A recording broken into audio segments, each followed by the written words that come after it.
Et quel plaisir de vous retrouver, mes amis. Ahlan wa sahlan, ravi de vous retrouver cet après-midi en direct de Canal Algérie, comme tous les dimanches après-midi. Quel plaisir d'être parmi vous, de partager avec vous ce moment. Merci de nous recevoir chez vous en ce dimanche. Nous savons que vous êtes en week-end, en grosse majorité, et que vous suivez notre émission avec beaucoup d'intérêt. Quant à nous, vraiment, c'est un plaisir d'être avec vous. Merci de nous accueillir et merci d'être en direct. Alors, en première partie de l'émission, on voulait qu'elles soient parmi nous parce que c'est un plaisir de les avoir. J'imagine que l'Algérie leur a manqué depuis très longtemps. Elles font partie d'une fondation et d'une association aussi. Un travail, j'allais dire presque de jumelage, de solidarité entre les deux rives de la Méditerranée. Elles sont parmi nous et elles vont nous donner un peu plus de détails quant à leur activité associative avec Ségalen Haïdi. Bonjour. Bonjour, merci de me recevoir. C'est un plaisir de vous recevoir, Ségalen Haïdi est avec nous également et c'est un plaisir aussi de la recevoir. C'est toujours vraiment une joie de recevoir des compatriotes qui viennent aussi échanger, apporter un plus et partager des moments assez particuliers, notamment avec Mariam Kouissi. Bonjour. Bonjour, merci à nouveau de nous recevoir. Ravie d'être présente aujourd'hui avec vous. Eh bien, écoutez, c'est vraiment un plaisir de vous recevoir. Canal Algérie est une chaîne de télé qui est aussi dédiée à la grande famille de l'immigration, à toutes ces personnes qui sont loin de leur pays et qui ont envie en fait de découvrir ce qui se fait chez nous, ce qui se passe chez nous et aussi, pourquoi pas, créer cet échange entre les deux rives de la Méditerranée. C'est un peu votre objectif, n'est-ce pas? Absolument. Absolument. Oui. Tout ça a vu le jour, on va dire. On est toutes les deux membres de l'association Solidarité Humanité de France. Cette association créée en 2014 sous le nom de Le Jeune Libre, qui a été nourrie, qui a mûri et qui a finalement connu une renaissance à travers l'association Solidarité Humanité de France. En 2017, cette association a fait surgir l'idée de la fondation Amel El Jazel, qui a vu en effet le jour en mars 2019, pour être précise, après multiples, on va dire, démarches administratives, assemblées, puis tout l'administratif, on va dire, sous acte authentique avec l'intervention de notaires. Donc cette fondation Amel Jazel qui se trouve en Algérie, les deux permettent justement de créer cette passerelle entre la communauté algérienne établie à l'étranger et les Algériens et la communauté algérienne en Algérie. On souhaite en fin de compte garder le lien et venir vraiment en aide à nos compatriotes, essentiellement nos compatriotes à l'étranger, à travers différents domaines, qui soient administratifs, civils, sociaux et médical. Alors, on va revenir vers vous parce que Mariam Kouissi, vous êtes donc native de l'Algérie, vous êtes de Annaba, vous avez fait vos études, votre scolarité en gros en Algérie jusqu'au bac et puis après donc vous avez été en France. Aujourd'hui, vous venez souvent. Oui. Ce n'est pas le cas de Ségalen qui est parmi nous aujourd'hui. C'est un plaisir de la voir parmi nous. Vous êtes donc de père algérien et de mère française. C'est la première fois que vous venez en Algérie? Tout à fait. J'en suis vraiment très ravie. C'est un honneur de venir sur mes terres d'origine et de pouvoir aider mes compatriotes algériens. J'en suis vraiment très très fière et c'est vraiment un honneur d'être ici. Alors, vous êtes venu en une grande délégation. On aurait voulu avoir tout le monde parmi nous aujourd'hui. J'espère qu'on aura l'occasion de monter d'autres projets ensemble. Donc, vous êtes venu, c'est une grosse délégation avec des médecins. Racontez-nous un peu. En effet, l'association Solidarité Humanité de France, bien sûr avec la fondation Amel El Jazel, nous sommes à la 6e opération de la mission Solikov. La mission Solikov qui a débuté vraiment au tout début du confinement, c'est-à-dire au mois de mars. Il y a eu, donc c'est la 6e opération, la 5e a eu lieu au mois d'août, le 13 août précisément. Et finalement, ça sert à quoi? Ça sert à venir renforcer les moyens qui sont aujourd'hui à disposition des Algériens ici pour lutter contre cette pandémie et faire face à cette crise sanitaire. On sait très bien que aucun pays dans le monde n'était finalement préparé à vivre cette pandémie. Chaque pays a essayé de gérer du mieux. Dans l'urgence. Exactement, dans l'urgence. Et finalement, l'association, avec la fondation Amel Jazair, a fait appel à la communauté algérienne établie à l'étranger. Et ça a été très sincèrement un élan de solidarité qui s'est manifesté à travers des dons de matériel médical, mais aussi des dons en numéraire, en financier, qui ont permis de financer plusieurs, on va dire, respirateurs, concentrateurs d'oxygène de 10 litres, qui sont aujourd'hui, on sait très bien, essentiels à faire sauver des vies en Algérie. Tout à fait. Et c'était vraiment une force de frappe, et cet élan de solidarité. Les gens ne se sont pas posé de questions et sont directement venus en aide, ce qui a permis d'arriver hier avec ce vol cargo et tout ce matériel pour les Algériens et pour notre communauté de manière plus générale. Très bien. Alors justement, on profite aussi de la présence donc parmi nous de Ségalen Heidi qui est parmi nous. Donc la première fois que vous venez, vous arrivez dans la capitale. Tout à fait. Donc vous découvrez un peu, parce que vous êtes arrivé hier uniquement. Tout à fait, hier matin. Là, c'est un peu la découverte de la capitale. C'est la découverte, mais en même temps une familiarité qui était déjà, je pense, dans mon cœur, et l'enchantement d'être là et de retrouver toutes mes origines et de pouvoir aider surtout la communauté algérienne comme il se doit et de pouvoir intervenir effectivement, comme disait Myriam, lors d'une pandémie à laquelle on ne s'attendait pas et surtout de voir cet élan de générosité, ça fait vraiment très chaud au cœur. Ça fait chaud au cœur de voir un groupe aussi important qui arrive aussi de France, notamment de compatriotes, pluridisciplinaire. Votre association est pluridisciplinaire, donc on sent vraiment cette envie, ce désir d'être là d'abord. Et de partager un savoir-faire. Tout à fait. L'association est composée de médecins, de juristes, d'avocats, de personnes venant de mondes différents et qui se réunissent pour pouvoir aider nos compatriotes sur le plan administratif, juridique, médical. Voilà. Et justement, vous-même, Ségalen Heidi, vous êtes donc cadre médical avec le docteur Sekai à l'hôpital Simone Veil au Val d'Oise. Et vous êtes aussi dans cette association. Donc, tout à fait, je suis... Beaucoup d'activités, beaucoup de rencontres. Vous vous occupez aussi des personnes en difficulté? Tout à fait, oui. Je suis donc, comme vous disiez, cadre médical avec le docteur Sekai, oncologue à l'hôpital Simone Veil à Aubonne. Et je suis également membre de l'association en tant que chargée administrative des affaires médicales. J'aide effectivement tous nos adhérents. On est sur l'année 2020 à 400 dossiers. Sans compter toute l'aide qu'on a pu fournir. Personnes en difficulté, bien entendu. Tout à fait, et l'aide qu'on a pu fournir à tous nos compatriotes qui se sont retrouvés coincés sur le territoire français pendant la première vague. Donc on a aidé à peu près 85 personnes dans le domaine médical, entre autres. Très bien. Écoutez, on va justement suivre le reportage de notre collègue Emel Bouakba autour de cette action de solidarité et on se retrouve juste après. Merci. Les moments difficiles que la solidarité entre tous les enfants de l'Algérie, où qu'ils soient, s'intensifie.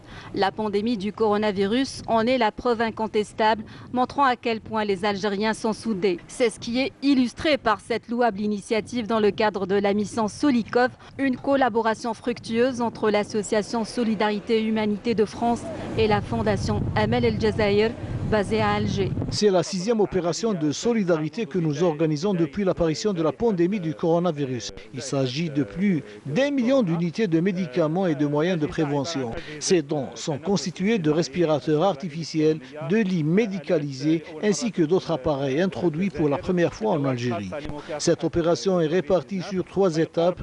Un convoi réceptionné via le port, celui-ci réceptionné par voie aérienne. Le 3e convoi composé de lits médicalisés spécialisée et d'équipements destinés aux personnes aux besoins spécifiques sera réceptionnée prochainement.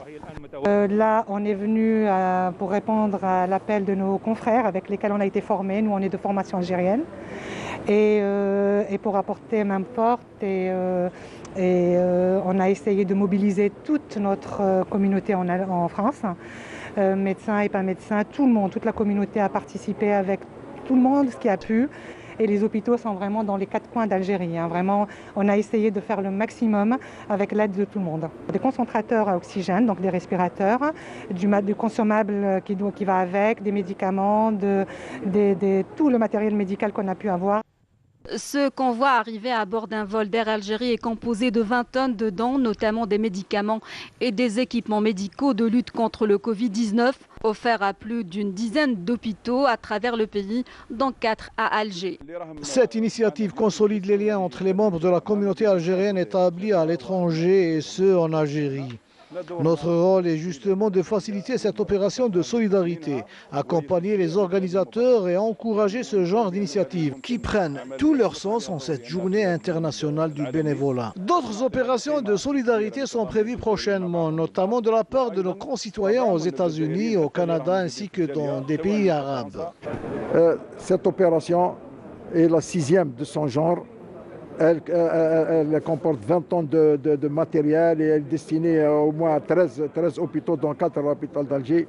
Elle sera suivie, Inch'Allah, par une 7e opération destinée à équiper un pavillon du siège de l'ANI qu'on pense aménager pour recevoir les malades du Covid en cas de besoin, le mettre à la disposition du ministère de la Santé.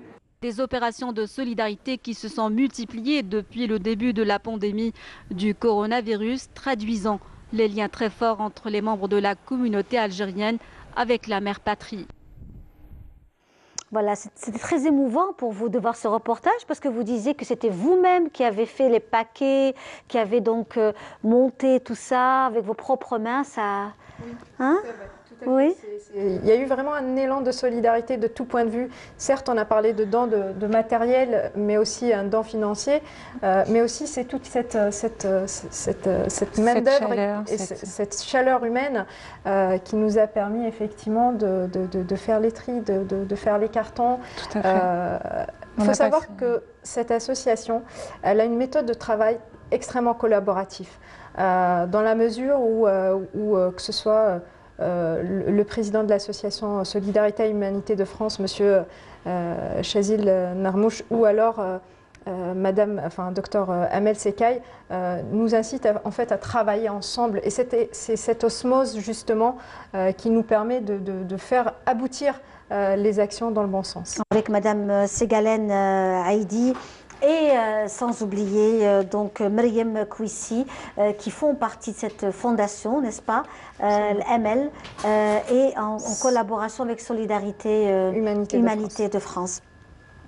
Vous avez été aussi, donc on avait vu le reportage il y a quelques instants, des personnalités, donc des représentants de l'État et du gouvernement algérien étaient présents, hein, et puis de votre également le président de l'association Solidarité Humanité de France, à savoir M. Chazil Atman Narmouch. Il y avait aussi Dr Amel Sekay, sans oublier M. Nazir Ben Ramdan, qui est conseiller auprès du président de la République, chargé du mouvement associatif et de la communauté nationale à l'étranger, et de M. Mohamed Charfi, qui est président de l'ANI. Donc aussi, c'est aussi une très grosse action. Vous disiez que cette association, il y a en fait des profils assez différents. Tout à fait. Avant toute chose, vous avez cité certains membres des hautes autorités algériennes. On souhaite quand même souligner le remerciement qu'on leur doit à nouveau pour cette 6e opération de la mission Solikov, que je rappelle a débuté en mars 2020. Et effectivement, au sein de cette association, il y a différents champs de compétences. Il y a aussi bien des médecins de différentes spécialités, des juristes, des avocats, des cadres de santé tels que Heidi. Et finalement, ces différents champs de compétences nous permettent au quotidien de venir en aide Oui, aux personnes bien qui viennent sûr. nous solliciter. Alors c'est vrai que c'est une concentration, on va dire majoritairement, ce sont des Algériens qui nous sollicitent, et pour autant, on reste une association avec la porte grande ouverte pour toute personne qui a un besoin, qu'il soit administratif, C'est médical. très noble, oui. Les médecins que constitue cette association et notamment avec l'aide précieuse de Dr Amel Sekaï, facilite aussi énormément la tâche pour justement parfois jusqu'à aller obtenir des rendez-vous pour des scanners extrêmement spécifiques pour des maladies assez lourdes Oui. telles que le cancer Oui. et notamment parfois même gratuitement. Donc Des partenariats, dit, des partenariats avec des pharmacies également, Oui. qui permettent à certains patients d'avoir de traitements de chimiothérapie très onéreux et qui parfois même offrent 1 mois, 2 mois de traitement à des prix vraiment exorbitants.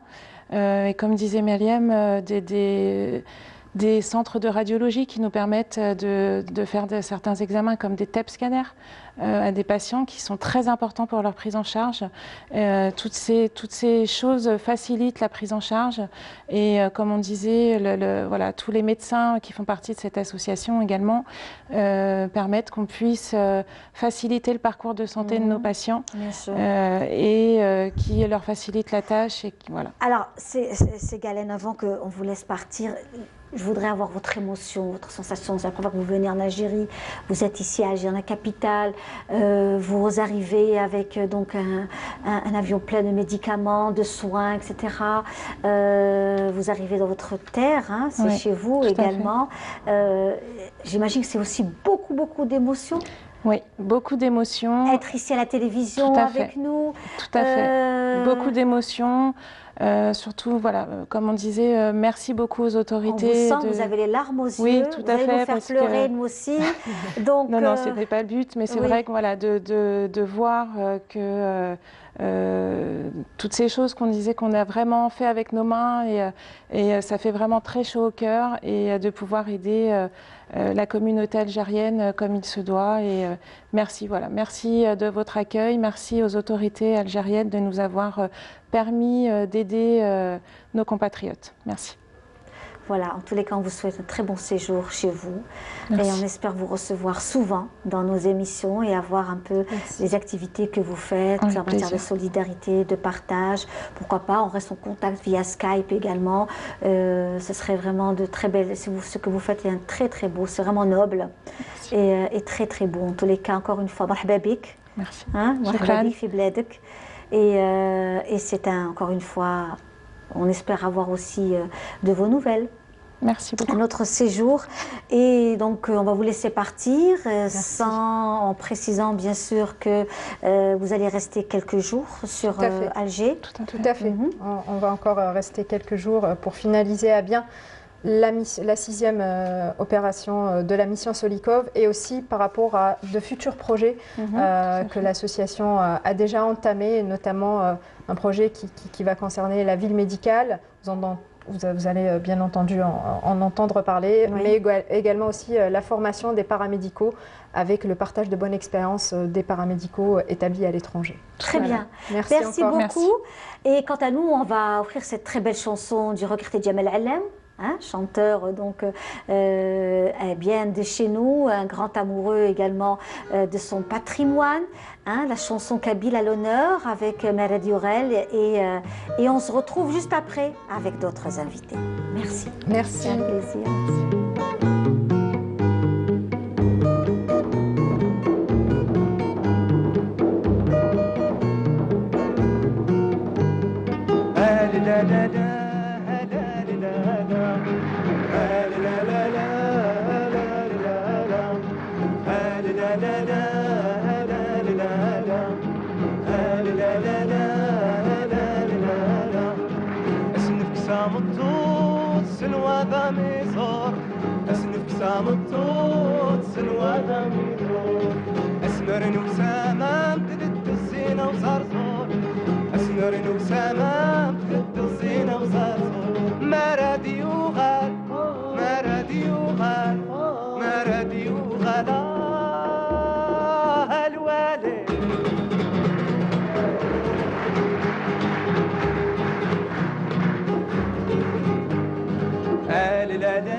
Sacré Djamel Alem, que nous apprécions et que nous vous offrons cet après-midi dans notre émission Notre Algérie. Encore une fois, ravi de vous retrouver en direct de Canal Algérie dans cette belle ambiance. Comme vous le voyez toujours, c'est un espace, c'est une qa'da conviviale où on peut se prendre un bon café, qahwat al-asr, avec de bons gâteaux traditionnels.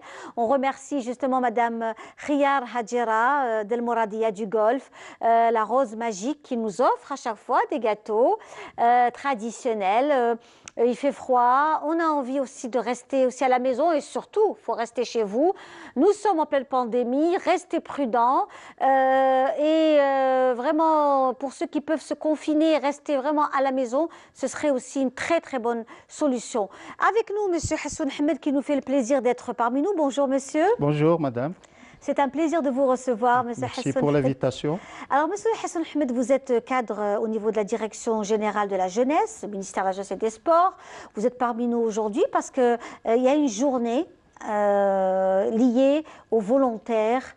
La journée du volontaire, c'est une noble action. Absolument. Être volontaire, faire don de soi, n'est-ce pas, donner de son temps, donner de sa vie. Et c'est un événement important où l'Algérie est aussi partie prenante. Absolument. Merci Madame Tamdrari pour l'invitation, à vous et à tout le staff de Canal Algérie. Je voudrais, si vous permettez, revenir sur le contexte de la célébration de la Journée internationale des volontaires. Oui. C'était hier pour vous déjà. Dire, oui, c'était le lancement, c'était hier, le 5 décembre.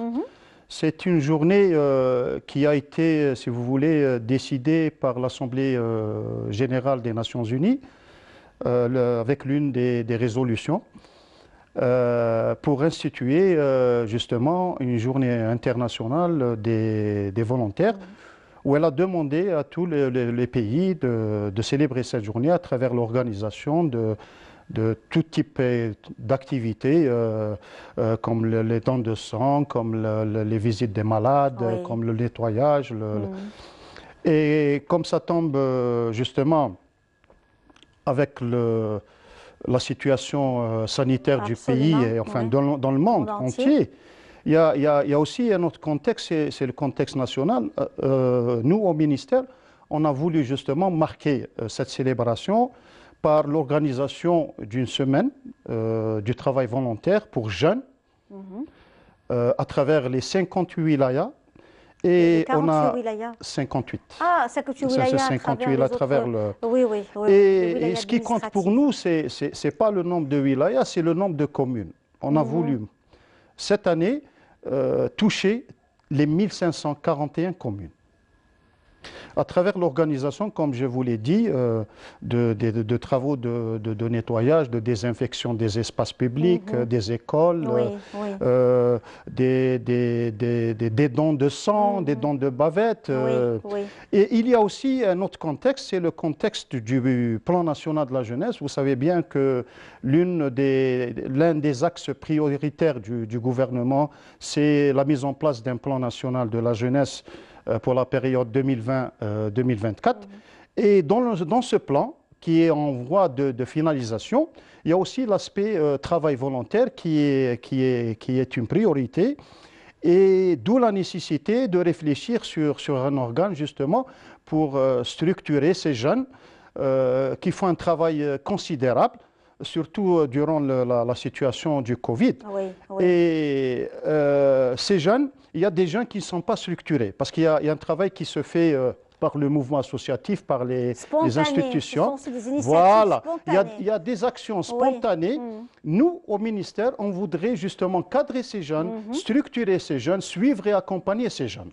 C'est pour ça que j'ai parlé de nécessité de mise en place d'un corps ou d'un organe qui accompagne ces jeunes. Très bien. Donc, autour de tout cela, ça va durer combien de temps cet événement, justement, par rapport à cette action liée aux volontaires, cette journée volontaire du volontaire qui est noble mission, très très noble. Vous avez bien fait de me le rappeler, c'est une semaine qui s'étale du 5 au 11 décembre. Je rappelle qu'elle sera marquée justement par l'organisation au niveau des 1541 communes de plusieurs activités par les jeunes. Par les jeunes. Et dans ce cadre, nous avons lancé un challenge.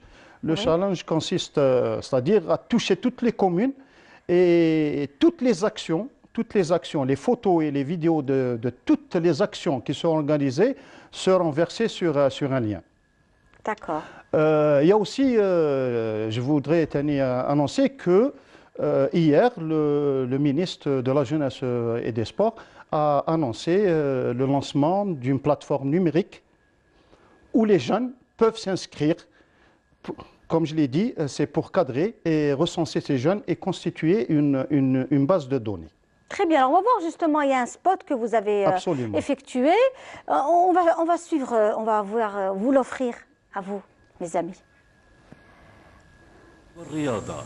العمل التطوعي هو ممارسة مساعدة ودفاع مباراة. العمل التطوعي كذلك هو ترفيه وتوعية ومسؤولية بهدف التنمية الفرز والنظافة. نستمع، نقرأ، نزور ونؤطر المجتمع. حمل تطبيق يدي والتحق بشبكة المتطوعين الجزائريين أو زوروا موقعنا الإلكتروني yadi.mgs.gov.dz.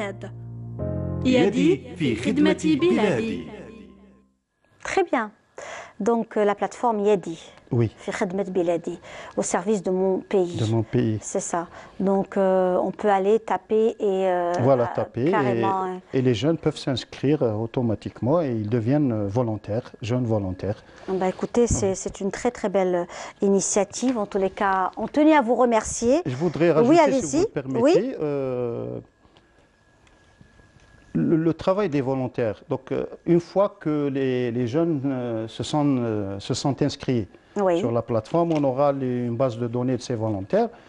Plus tard, ils vont se constituer en club au niveau des maisons de jeunes, c'est-à-dire pour continuer qu'ils soient organisés.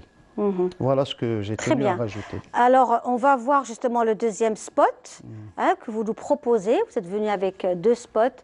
On le suit. بالعزيمة، بالتحدي، بالتعاون، بالاتحاد، بالروح الإنسانية، بالروح الوطنية، كلنا نتطوع من أجل بلدنا. إحياء لليوم العالمي للتطوع المصادف لل5 ديسمبر من كل سنة، وزارة الشباب والرياضة تنظم الأسبوع الوطني للتطوع الشبابي تحت شعار البصمة الخضراء تطوع شباب خلال الفترة الممتدة من 5 إلى 11 ديسمبر 2020. تحدي إنجاز 1541 عملية تطوعية، عملية في كل بلدية. Voilà, donc c'est un très bon, c'est une très belle façon, une plateforme pour communiquer avec nos jeunes qui souhaiteraient aussi adhérer et faire partie, être partie prenante de cette journée, la journée du volontaire. C'est très bien et il faudrait médiatiser un maximum pour, pour que les jeunes puissent être au courant de cette belle initiative. C'est très important. Justement, dans ce contexte, il y a une commission nationale qui va être mise en place au niveau du MJS, justement, qui est chargée justement de coordonner toutes ces actions, d'accompagner ces jeunes, d'assurer une formation à ces jeunes, parce qu'il y a des jeunes qui ne sont pas formés dans les différents domaines et de cadrer, accompagner ces jeunes. Absolument. Voilà, merci beaucoup, monsieur. Merci d'avoir été parmi nous aujourd'hui. Je vous remercie, Madame Linda. C'était un plaisir, votre passage parmi nous, complémentaire avec l'action de l'association Solidarité qui nous vient de France et le don de soi, être volontaire, c'est une très belle action, donner de son temps, donner de sa vie au profit de l'autre. Voilà. On va s'écouter une chanson de Rabih Driassa. Voilà, donc notamment, ou alors on va aller vers l'artisanat aussi, un métier noble, le travail de l'artisanat qui prend de l'ampleur de plus en plus chez nous, dans notre chère Algérie, notamment l'artisan de bijoux, elle est artisane passionnée. Il s'agit de notre chère Aïcha Belhachmi, un reportage de Bédia Amarni. Merci beaucoup. C'était un bijoux pour vous à votre service, je vous écoute. Vous avez trouvé mes coordonnées sur les réseaux sociaux, sur Facebook, c'est bien ça? Elle, c'est Aïcha, enseignante de langue française. Elle décide de sacrifier sa carrière pour se consacrer à ses enfants.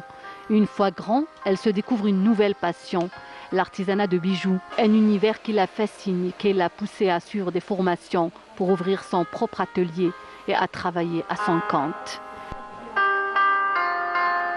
J'exerce ce métier depuis presque 8 ans.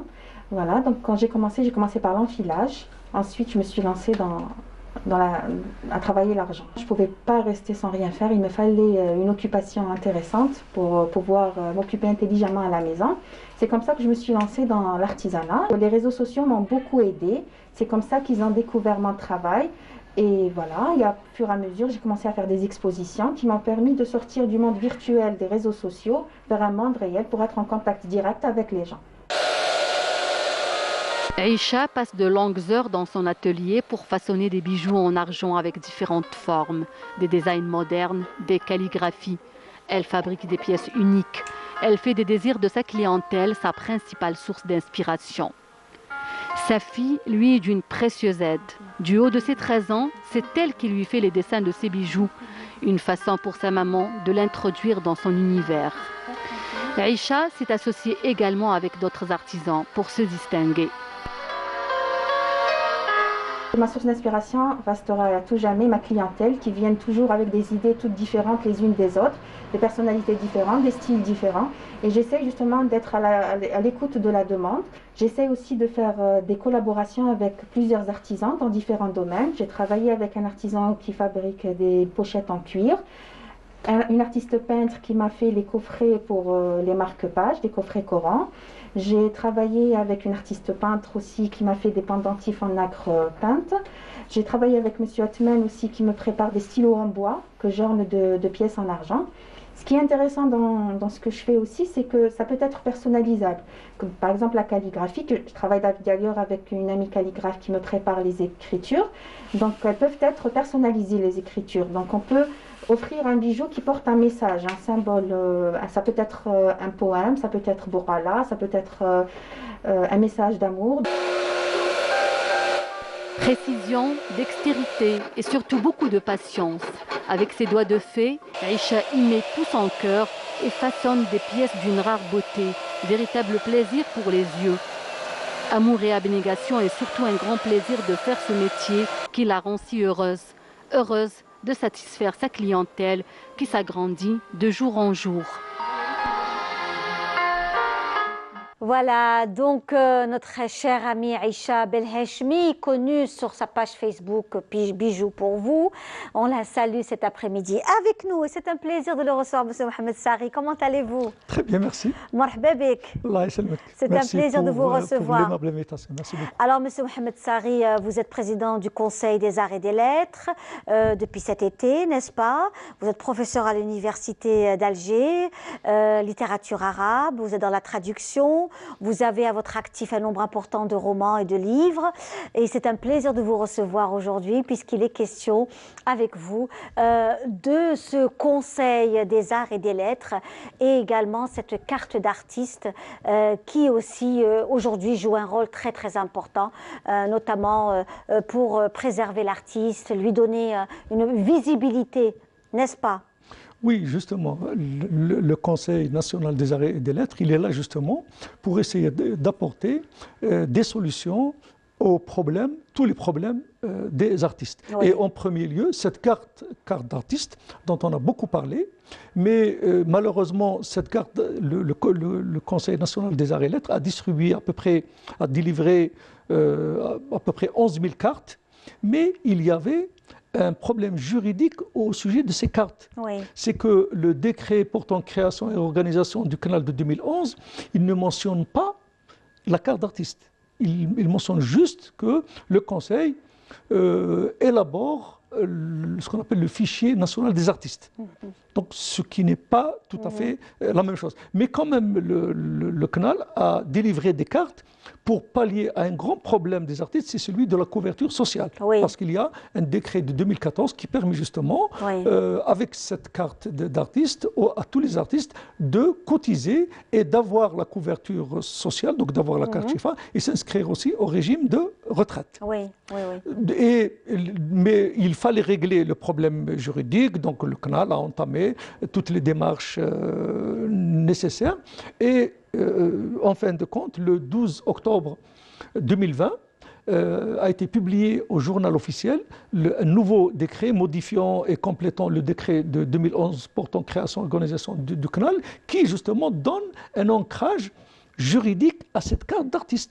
Il est dans ce décret, il est mentionné carrément que le président du Conseil national des arts et lettres délivre la carte d'artiste. Et à l'intérieur du Conseil, il y a une nouvelle commission qui s'appelle Commission de carte d'artiste, donc qui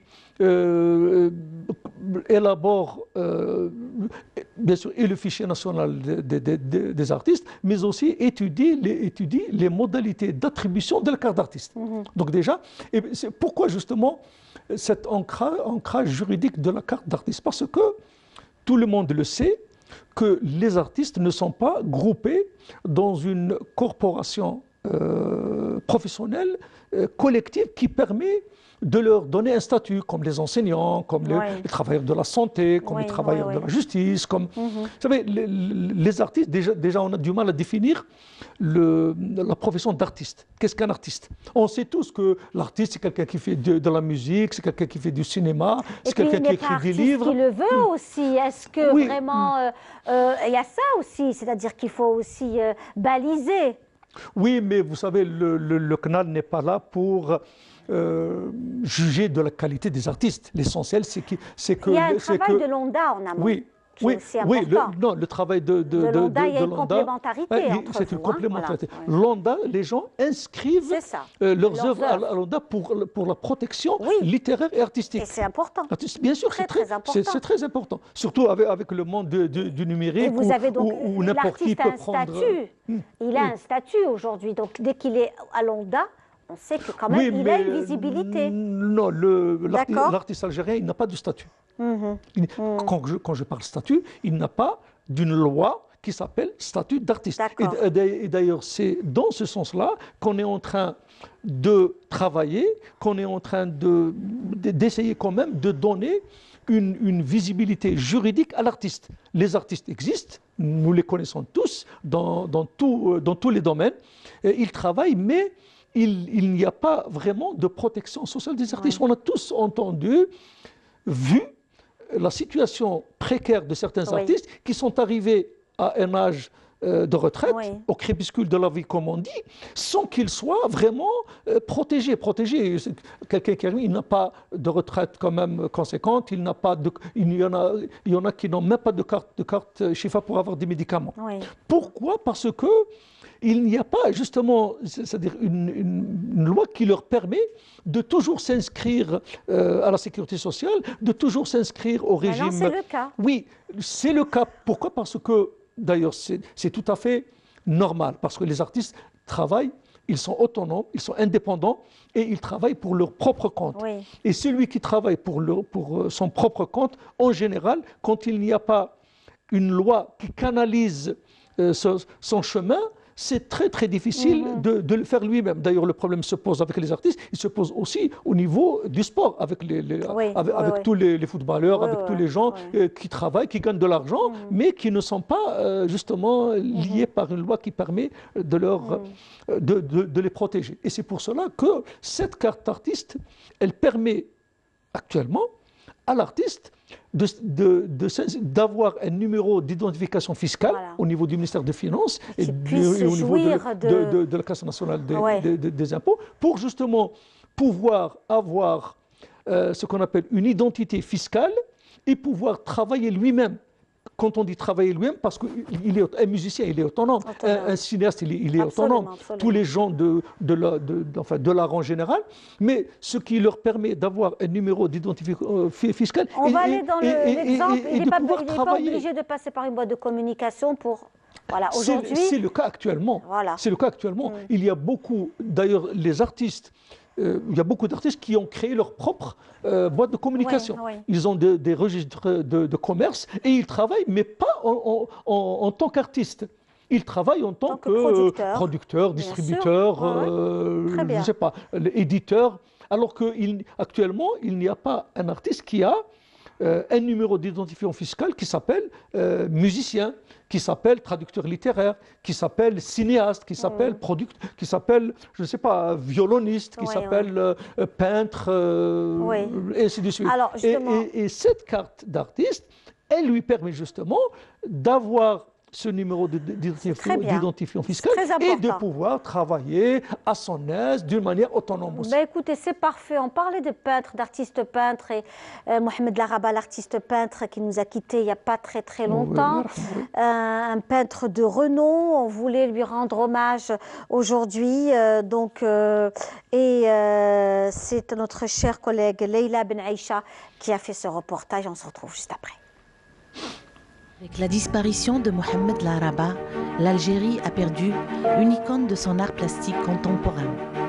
Surnommé le maître de la lumière et de l'ombre, Laraba maîtrisait tous les styles.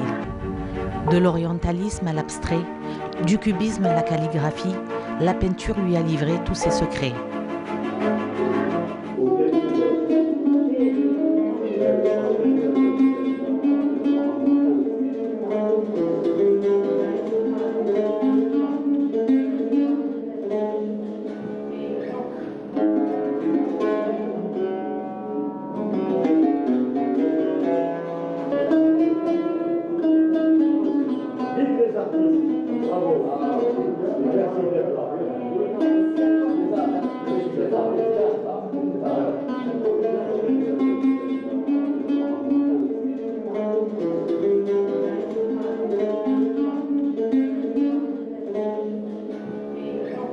Dans ce hall voisinant son atelier, ses amis, des artistes peintres, des musiciens et ses élèves ont organisé des ateliers artistiques pour un chaleureux hommage au maître Laraba.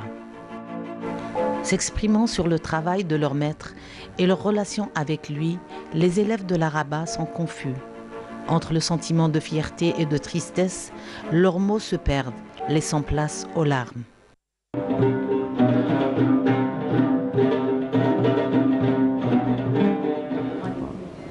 Maître Laraba, c'était un père spirituel. Je l'aimais beaucoup. Je le respectais beaucoup. C'est un pilier de la peinture algérienne. C'est un monument. C'est un monument de la peinture algérienne. Dans tous les arts. Il était musicien, il faisait du cinéma. Je ne trouve plus les mots.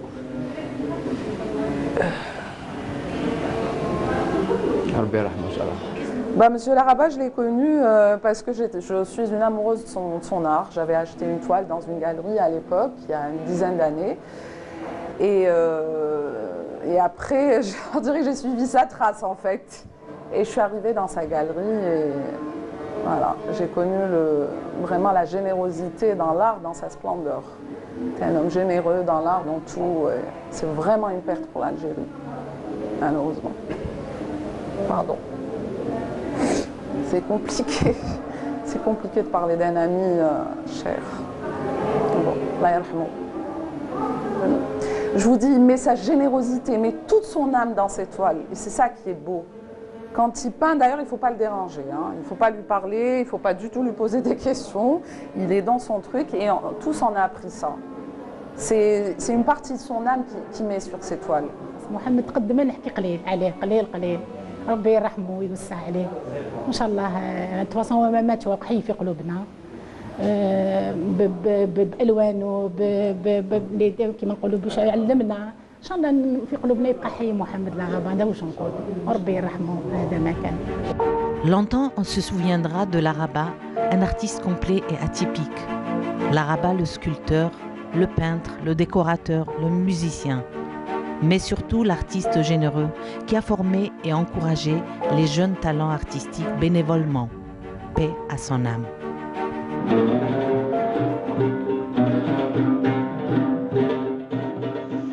Voilà, paix à son âme, Mohamed Laraba. En tous les cas, c'était un plaisir de vous avoir reçu, Monsieur Mohamed Sarri. Vous êtes président du Conseil national des arts et des lettres. On vous souhaite longue vie. Et nous sommes justement en train, on s'attelle justement à préparer un projet de loi sur le statut d'artiste pour vraiment donner une protection juridique et des conditions favorables aux artistes pour qu'ils puissent mener à bien leur travail artistique. Bien, écoutez, j'espère que vous reviendrez aussi nous informer au maximum de toutes ces nouveautés. Merci encore une fois d'avoir été parmi nous. Et quant à nous, on va apprécier Rabah Driessa. Donc Rabah Driessa que vous aimez tant et que nous aimons aussi. Voilà, et nous retrouvons un autre plateau de notre émission, Notre Algérie. À tout de suite.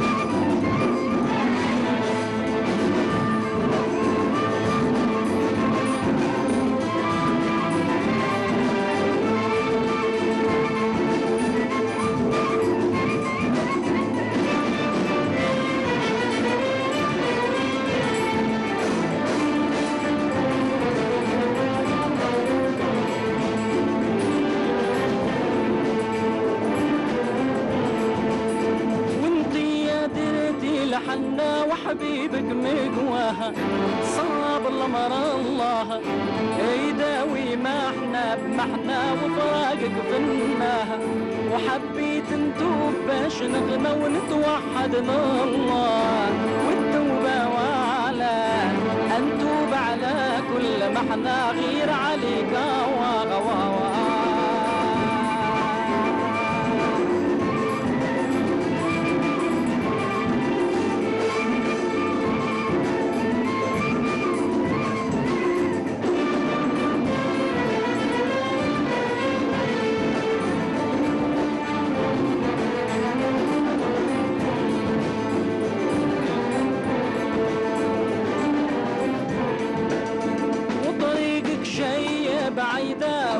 مالي بها وحبيبك مقواها وسمحتي في الكبيدة وجبيتي أعلاها نبغيك تكوني سعيدة وانا لي الله نصبر له القضاء وانا نحلف يا الوحيدة حبك ما ننساها وحبيت نتوب باش نغنى ونتوحد لله والتوبة وعلاه نتوب على كل ما احنا غير عليك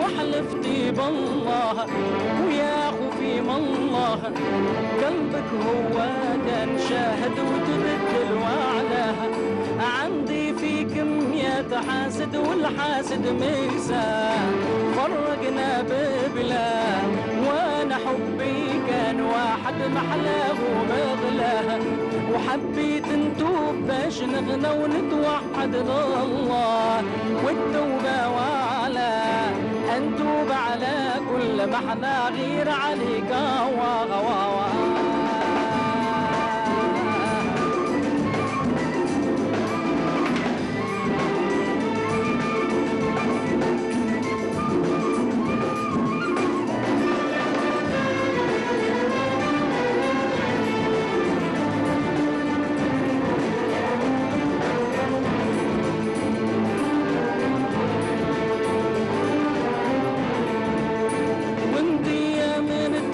حنا وحبيبك مقواها صابر لمر الله يداوي ما احنا وفراقك. Et voilà, de retour dans notre émission et c'est un plaisir de les recevoir. Ils sont parmi nous cet après-midi. On est très heureux également de les avoir parmi nous puisque aussi l'image de l'Algérie passe aussi par son tourisme, son savoir-faire également et toutes ces beaux espaces que nous avons en Algérie, notamment la côte algéroise. Sidi Ferj à l'honneur cet après-midi. Le port de plaisance de Sidi Ferj est à l'honneur cet après-midi avec M. Hamoud Bhiri qui nous fait le plaisir et l'honneur d'être parmi nous. Bonjour monsieur. C'est un plaisir de vous recevoir, M. Hamoud Bhiri. Vous êtes directeur commercial de l'entreprise de gestion touristique de Sidi Ferj, du port de Plaisance aussi. Et on va découvrir tout cela avec vous dans quelques instants. C'est un plaisir parce qu'il y a tout un travail qui est en train de se faire, de rénovation. Et c'est un plaisir de déambuler aujourd'hui sur le port de Sidi Ferj. Les nouveaux restaurants, les nouvelles boutiques, un site touristique très très agréable, familial. Beaucoup avaient boudé Sidi Ferj depuis des années. Là, il y a le grand retour d'un public aussi et ça nous fait chaud au cœur. Avec nous également, Madame Ould Khaled Yasmina qui est parmi nous et c'est un plaisir de le recevoir. Merci Madame, merci d'avoir accepté notre invitation. Merci à vous. Vous êtes chef, vous êtes dans l'art culinaire depuis très très très longtemps. Madame Ould Khaled Yasmina, on vous connaît depuis plus d'une vingtaine d'années dans le monde de la gastronomie. Aujourd'hui, vous aussi, vous êtes un exemple dans cet établissement, dans ce grand espace, puisque vous avez aussi un restaurant sur le port de Sidi Ferj. Mais avant cela, on voulait avoir aussi avec M. Bhiri connaître toute cette nouveauté qui s'est installée au sein de l'EGT Sidi Ferj. On va dire avec l'arrivée juste avant le confinement, cette période, il y a eu une nouvelle direction générale, de nouvelles initiatives, une nouvelle politique aussi. Bon, une nouvelle équipe managériale a été installée à fin juillet 2019, donc ça fait un peu plus d'une année. Et la nouvelle équipe managériale, sous la houlette de notre président directeur général, nous avons entamé un travail en profondeur qui est celui de redonner Sidi Ferj aux familles. Nous avons pris en marche un plan de réhabilitation. Qui est arrivé à terme au courant de cette saison 2020, qui est la réception des appartements duplex de la résidence Marina. Donc c'est 54 duplex de standing internationaux 4 étoiles. Oui. En fait, tout a été une grosse partie du port, hein, je parle bien du port. C'est-à-dire la résidence marina avec l'ensemble de restauration. Donc dans notre stratégie, c'était de l'exploiter et puis d'en faire un pôle d'excellence, redonner à la marina de Sidi Ferrej son aura d'antan. Donc notre politique, je crois, j'estime qu'elle a abouti à de bons résultats, puisque juste après le confinement, en date du 2 septembre, nous avons connu un afflux assez important de familles. Absolument. Sidi Ferrej n'a de lui dire, de gens qui fréquentaient Sidi Ferrej, ils étaient étonnés comment, parce qu'ils ne croyaient pas que Sidi Ferrej allait renaître de ses cendres. Donc là, la politique managériale actuelle, c'est d'exploiter ce qui a été réhabilité, de le maintenir aux standards internationaux.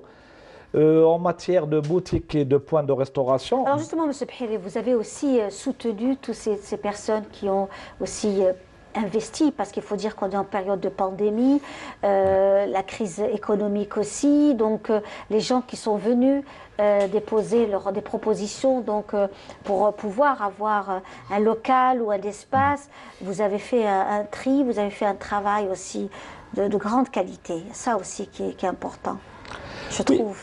Donc nous avons fait cela en parfait accord avec la réglementation. Nous avons respecté le code des marchés publics. C'est passé en toute transparence par des avis d'appel d'offres. Et pour certains locaux, si au bout du deuxième avis d'appel d'offres, il était infructueux, nous sommes passés à une consultation. Et après, au dernier ressort, pour 2 ou 3 locaux, nous étions obligés de passer au gré à gré.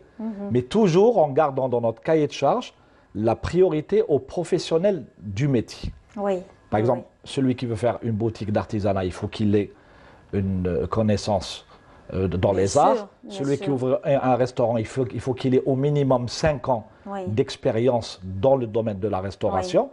Et je crois que nous sommes arrivés à redonner ces Ferrej.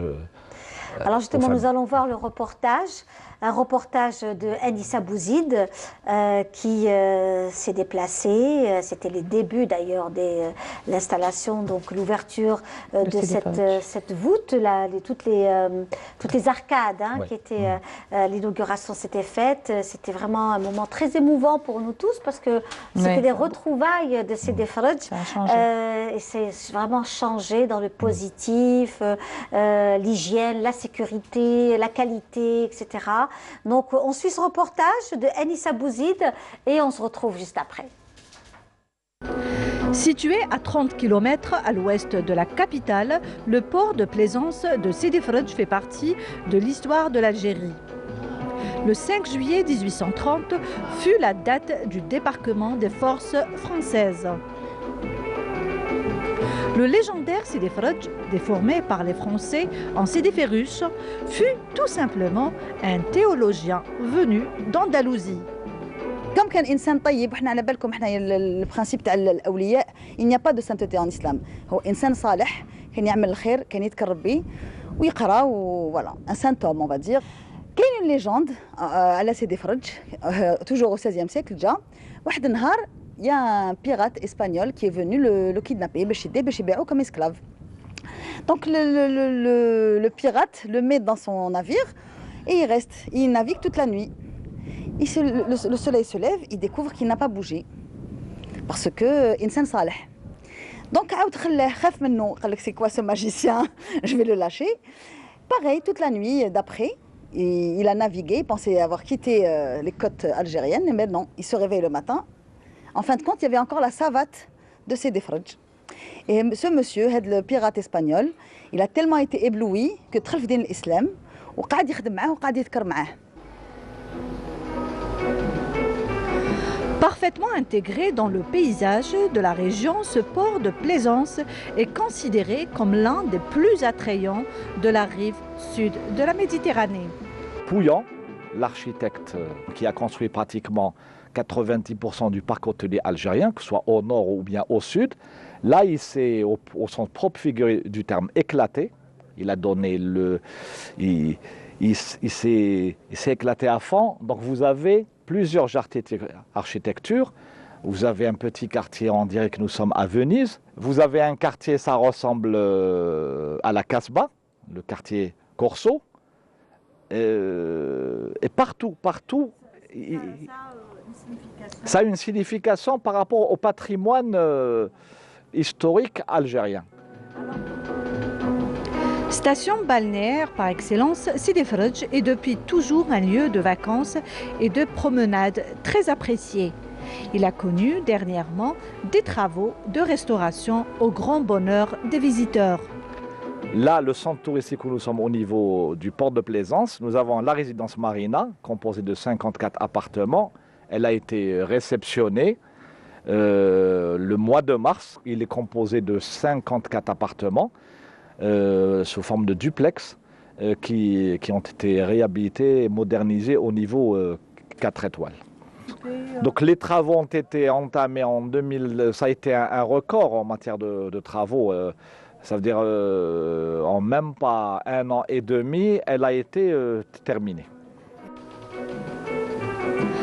Dans le cadre de la promotion touristique en Algérie, le centre du port de plaisance de Sidi Fredj a donné l'opportunité aux professionnels du tourisme d'investir dans différents domaines de la restauration et l'artisanat.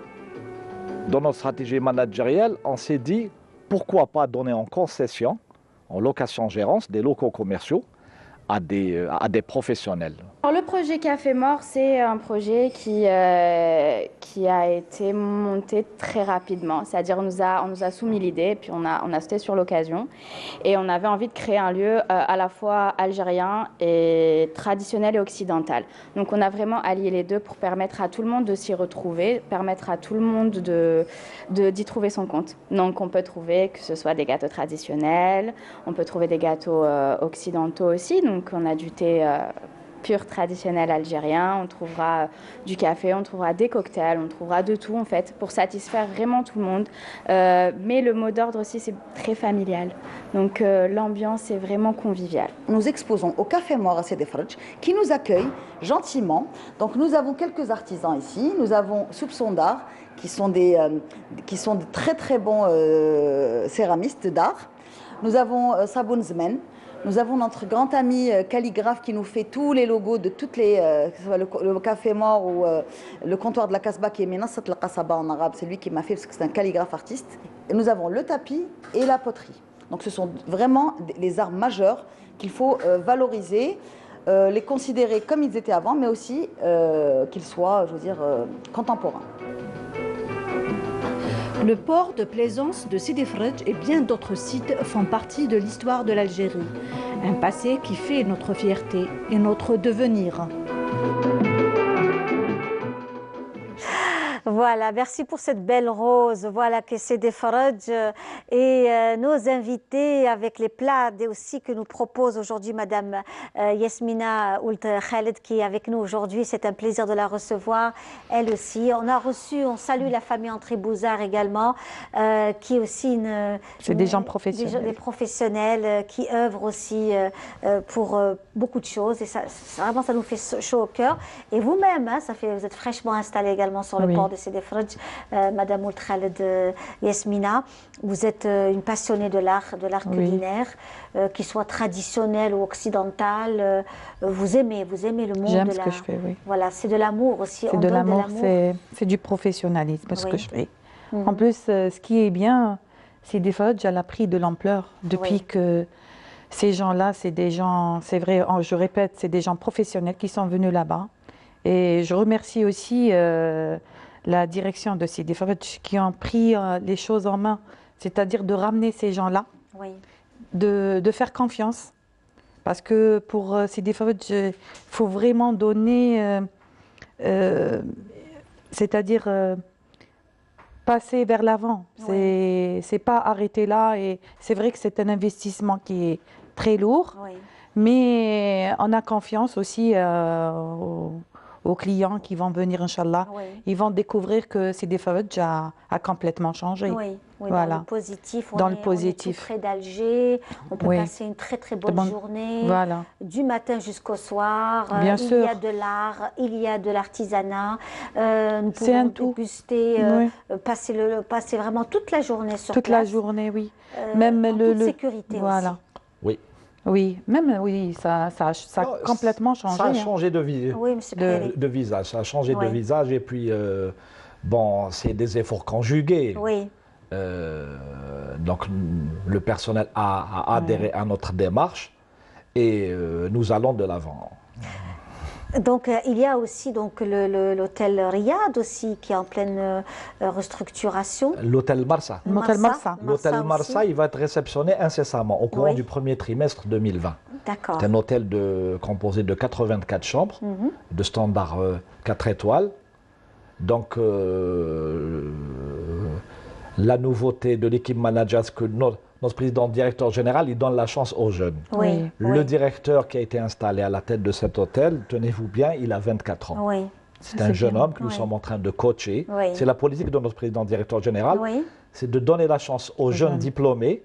Sortant des écoles aussi. Sortant des écoles, bien sûr. Des écoles algériennes, enfin, d'ici. Il a fait l'École nationale supérieure du tourisme Voilà. de l'Orassi. Oui. Il a aussi fait son master. Oui. Il a été major de promotion. Donc, il était au niveau de l'entreprise. Le président directeur général l'a sorti de l'ombre. Oui. Il l'a installé en qualité de directeur d'hôtel. Là, il est en train de suivre les travaux. Donc, d'ailleurs, grâce à lui, les travaux sont en train d'avancer à un niveau satisfaisant. Oui. Et d'autres cadres, l'hôtel Riyad aussi, il y a eu l'installation d'un jeune directeur qui a à peine 40 ans. Oui, oui. Donc, nous sommes en train de coacher, parce que nous sommes en fin de parcours, si j'ose dire. Donc, dans quelques années, on sera appelé à partir à la retraite. Donc, nous comptons faire profiter les jeunes de notre expérience, leur faire un transfert de savoir-faire, de savoir-être et de savoir-vivre. Oui, donc il y a pas mal d'espaces qui sont en pleine, il y a des travaux, donc il y a des d'artisanat d'art, de designers, il va y avoir aussi des boutiques, parce que quand on passe, on voit qu'il y a encore des travaux à Sidi Fredj. Beaucoup de choses sont en train d'être rénovées, monsieur Bhiri. Le programme de rénovation suit son Des cours. salles de sport, il va y avoir beaucoup de choses. Oui.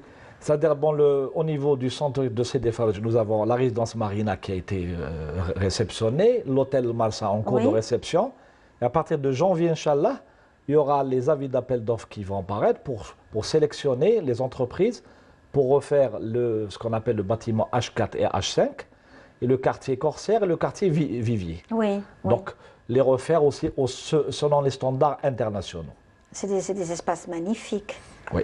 Vraiment magnifiques. On ne se sent pas à Alger quand qui même. draineront, absolument. Oui, on dirait qu'on est à Venise. Absolument, absolument, tout à fait, tout à fait. Alors, nous avons parmi nous, je le disais, on va profiter de la présence de Yasmina Ould-Khaled parmi nous aujourd'hui. Vous êtes venus aussi avec des plats. Alors, on va commencer par, c'est du poisson. Oui, ça sent déjà. Ça sent très très bon. Alors, c'est du poisson. Là, non, on va passer à autre chose.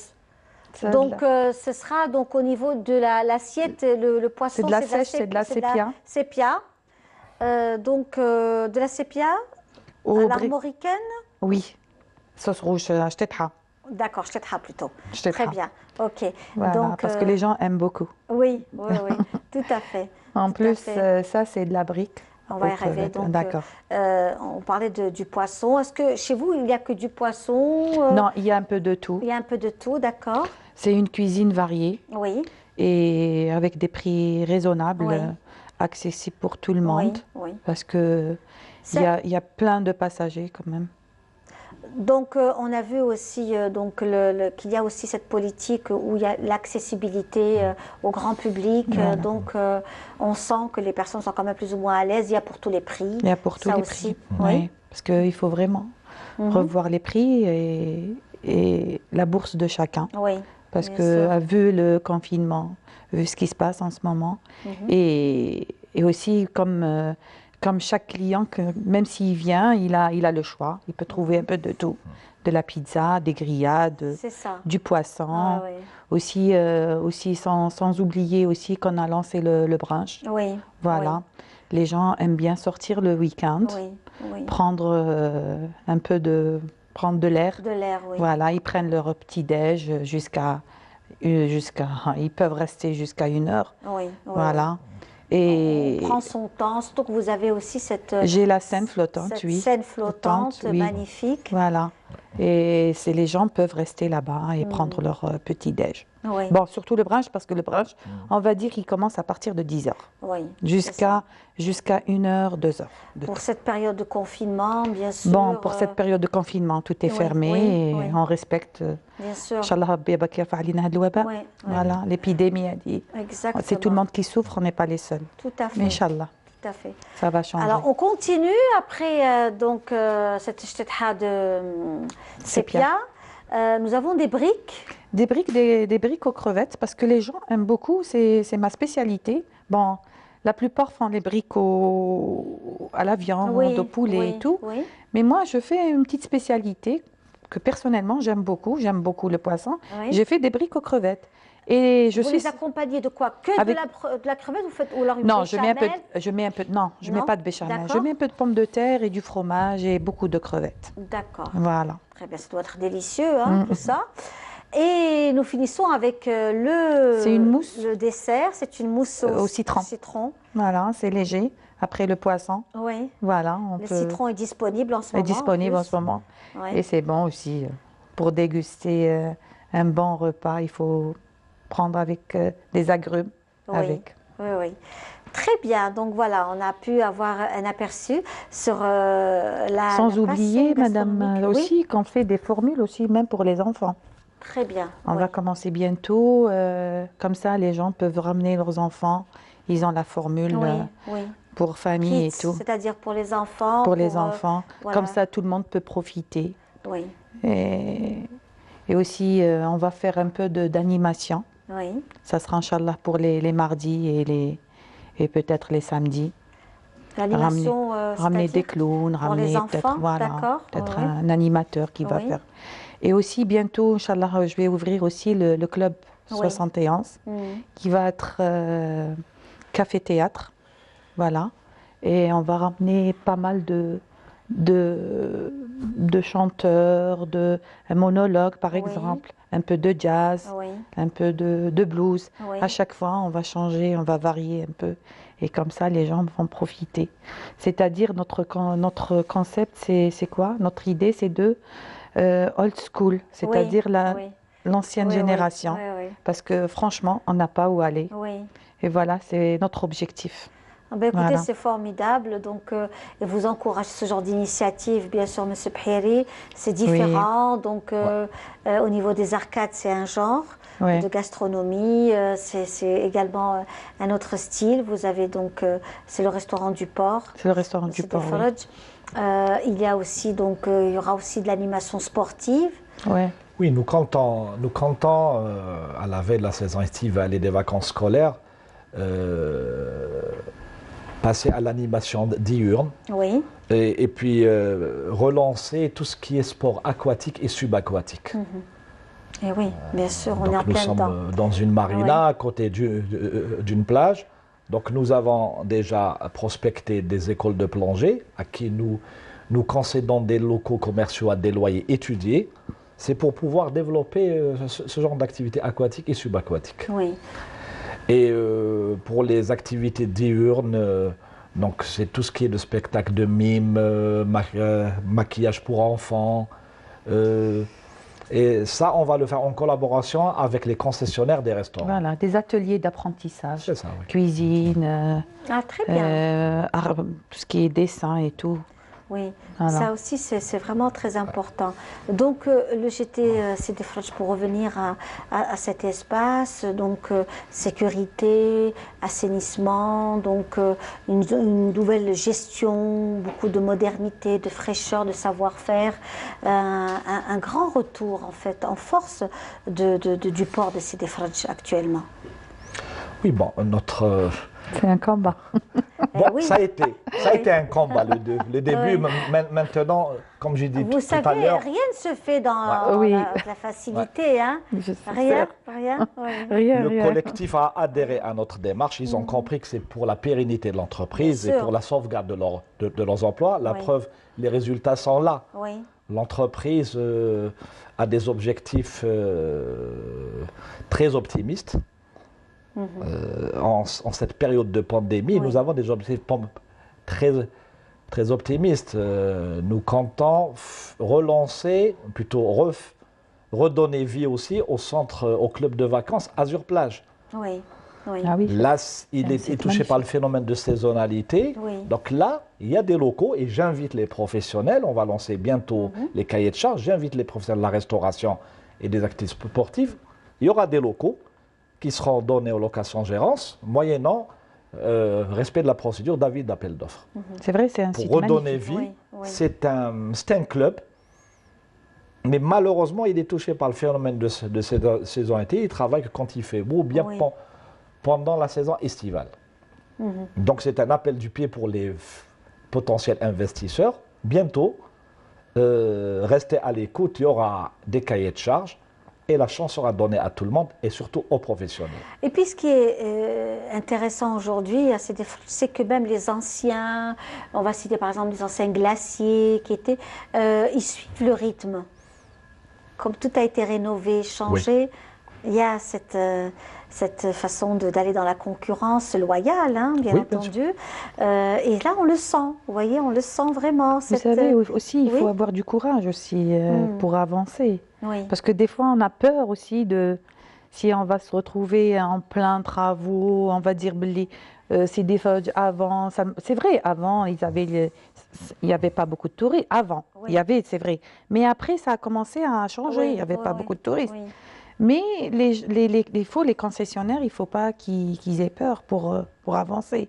C'est vrai que les travaux aussi, ça demande beaucoup de moyens et de temps, mais il faut avoir ce courage, parce que c'est un site magnifique. Soit Azur, soit Sidi Faraj, soit l'hôtel Riyad, soit... De toute façon, toute la côte... La joie de pouvoir profiter du port. Oui. Ça aussi, c'est le port de Plaisance qui draine, et c'est l'un des rares, c'est l'un des seuls ports que nous avons. C'est la seule marina en Algérie actuellement qui est proche aussi. Et puis, nous comptions, malheureusement, avec la pandémie, nous allions redémarrer encore, ça fait un mois de cela, nous allions lancer des manèges, une consultation. Pour des manèges au niveau du port, au niveau du parking, c'est pour drainer les familles et tout. Malheureusement, avec le protocole sanitaire, c'est reporté jusqu'à nouvel ordre. Inch'Allah, tout redeviendra normal pour que les familles viennent s'oxygéner au niveau du port. Même une fois quand ils ouvrent le port. Une fois quand ils ouvrent le port, c'est fini. Ah oui, dès qu'il y aura ouverture. Ça va ramener du monde. Et ça fait plaisir de voir des familles entières avec leurs enfants se promener. On revient comme dans le temps, comme ça se passe dans toutes les villes touristiques. Il y a des jeunes qui vendent des ballons, des petits jouets il y a de pour enfants. Ça crée une animation. Il y a de tout, il y a le choix. Et les concessionnaires, ils ont adhéré à notre demande, figurant dans le cahier de charges, c'est de respecter les prix, rester à un niveau de prix abordable pour les familles. Ça doit ne pas être excessivement cher. Et là, de l'avis de beaucoup de clients qui se rendent au niveau de ces restaurants et tout, ils nous disent, nous sommes étonnés que ça coûte, pour certains plats, moins cher qu'en ville. Et ça, c'est à encourager. C'est pour ça aussi, même Yasmina et les autres ont adhéré à notre démarche, c'est de proposer des formules enfants. Parce que la composante de la famille algérienne, c'est beaucoup d'enfants. Absolument. Donc, parce que l'idée, déjà l'idée quand ils viennent au complexe touristique, ils vont dire que c'est cher. Les prix ne sont pas abordables. Mais une fois, quand ils sont là-bas sur place, ils voient que les prix... Et puis c'est vrai qu'il y a un certain standing. Oui. Vous voyez, il y a un certain standing, que ce soit chez vous ou chez la cabane au niveau aussi. de la cabane, il y a un certain standing, il y a un entretien, il y a quand même une certaine, j'allais dire, une certaine classe qui est maintenue, hein, donc qui est bien assez soutenue, vous voyez. Il y a de la classe, il y a de la recherche, et ça c'est vraiment très bien. Donc on associe ça au prix, souvent. Oui, n'est-ce pas? Justement. On associe Justement, ça au prix. les gens, ils associent ça au prix. Oui. Et mais après, cela ne veut pas dire que c'est cher. Hein. Tout à fait. C'est normal, on respecte. Il faut que ça soit propre, il faut que ça soit nickel, il faut que ça soit beau et tout, pour attirer. Et on puis a le droit. Cette architecture 100% algérienne, que on se réconcilie finalement parce qu'il y a cette architecture qui est bien préservée. Il y a cette restauration des sites, comme vous l'avez si bien dit, donc les arcades, le côté vivier, le corso, les cafés qui sont là-bas aussi au côté de... Là où il y a le salon corsaire et le restaurant Le Corso. Oui, c'est ça. C'est magnifique aussi. C'est aussi formidable. Donc on a l'impression qu'on est dans une marina traditionnelle. Voilà, c'est. Même là, en tous les cas, l'aspect architectural de Pouillan, il a été maintenu, on le maintient, entretenu. quel que soit X. Même à l'intérieur, le quartier corsaire qui va être réhabilité incessamment, on va garder le même concept, même à l'intérieur des studios. C'est de genre comme le restaurant Corso. Donc ça va être la même chose. On ne va pas moderniser l'intérieur. On va le garder avec nos traditions arabo-mauresques. Et puis il y a c'est l'image de l'Algérie également, ce patrimoine architectural, cette qaïda traditionnelle, Besni, etc. Donc tout ça fait que quand même, c'est le cachet de l'Algérie, que l'on retrouve les faïences. Les faïences de Boumehdi, que l'on salue aujourd'hui. Donc tout ça fait que c'est un travail qui... c'est l'Algérie, voilà. Quand on est à Sédefrodj, on sent qu'on est vraiment... on n'est pas dépaysé. Algéroise, algérienne, d'antan. Voilà, on est chez nous. On est chez nous. Et grâce, si j'ose dire, grâce à cette pandémie, à chaque malheur, quelque chose est bon.